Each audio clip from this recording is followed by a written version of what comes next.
आज जो है ना हम एक और चार्ट जो है ना एनालाइज इस तरह जो है ना एनालाइज करना होता है। ठीक है, एनालाइज करके दिखा रहा हूँ एविडेंस या वो चीज़ें जो है ना वो बाद में।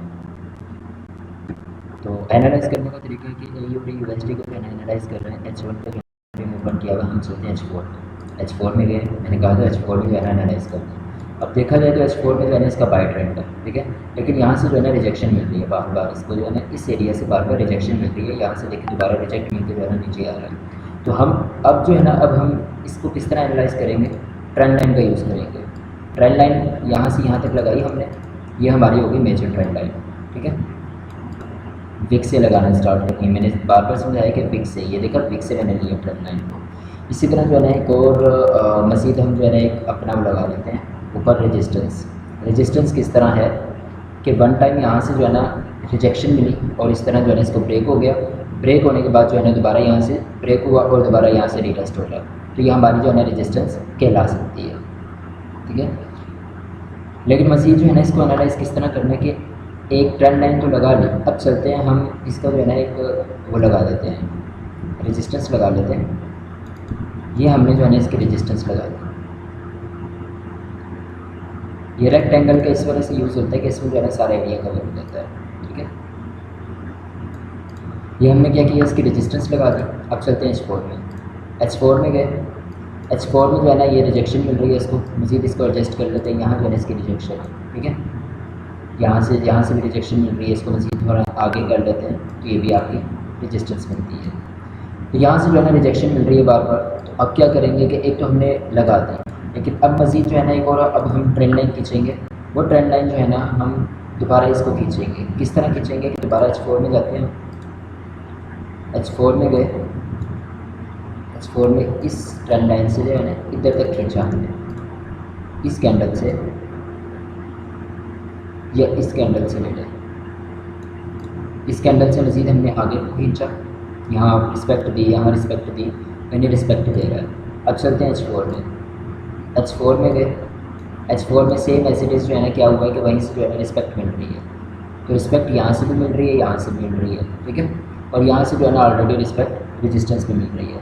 लेकिन अभी जो है ना यहाँ सबसे बड़ा मसला क्या है, कन्फ्यूज़न है। मसला सबसे बड़ा क्या है कि यहाँ जो है ना हमें कैंडल एविडेंस नहीं मिल रहा। यहाँ एक कैंडल एविडेंस मिला था, लेकिन कैंडल उसके बराबर ओपन हो रही है, तो हमें ये कैंडल एविडेंस नहीं मिल रहा। मज़ीद इसको कंफर्म किस तरह करना है, मज़ीद इसको कंफर्म करना है हमने एक माइनर ट्रेंड लाइन लगा के। ये हमारी माइनर ट्रेंड लाइन है, ये क्या है हमारी माइनर ट्रेंड लाइन है। अब कंफर्म मज़ीद किस तरह हो गया कि अब क्या करेगा, अच्छा और भी चीज़ें देखी जाएंगी, लेकिन और चीज़ें मैं आपको बताऊंगा नहीं, क्योंकि कंफर्म किस तरह हो रही है, कंफर्म ये सेल जाएगी किस तरह जाएगी, मैं मज़ीद और चीज़ें बताऊंगा आपको। ठीक है, लेकिन अभी मैं किसी को नहीं बता रहा, वो कुछ हिडन चीज़ें होती हैं, 4-5 चीज़ें हैं जो देखनी है मैंने, जो देख ली है ऑलरेडी। अब क्या होगा कि ये इस तरह जो है ना जब ट्रेंड लाइन को ब्रेक करेगा, अभी तो आपको कंफर्म नहीं था ना, लेकिन अब कंफर्म किस तरह होगा कि ट्रेंड लाइन को जब ब्रेक करेगा, क्योंकि ये देखें ना यहाँ तक जो है ना रिस्पेक्ट मिली हुई है, इसको यहाँ भी रिस्पेक्ट मिली हुई है, यहाँ से हमने ट्रेंड लाइन भेजी, यहाँ तक रिस्पेक्ट मिली, यहाँ रिस्पेक्ट मिली।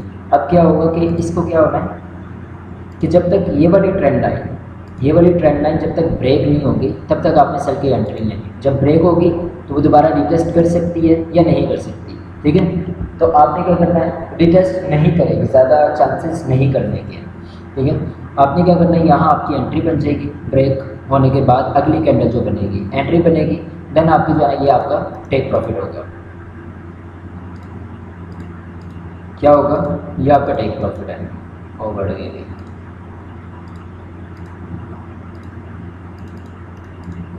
ये आपका टेक प्रॉफिट है। इसी तरह जो है ना किस तरह देखा जाएगा, तो ये सिंपल स्ट्रैटेजी होती है, कोई रॉकेट साइंस नहीं है, कोई कुछ नहीं करना। ठीक है, समझ आ गई या नहीं आई? बाकी इसका भी ओवरव्यू भेजिएगा, जो नहीं भेजेगा उसको अपना नुकसान खुद पता चल जाएगा।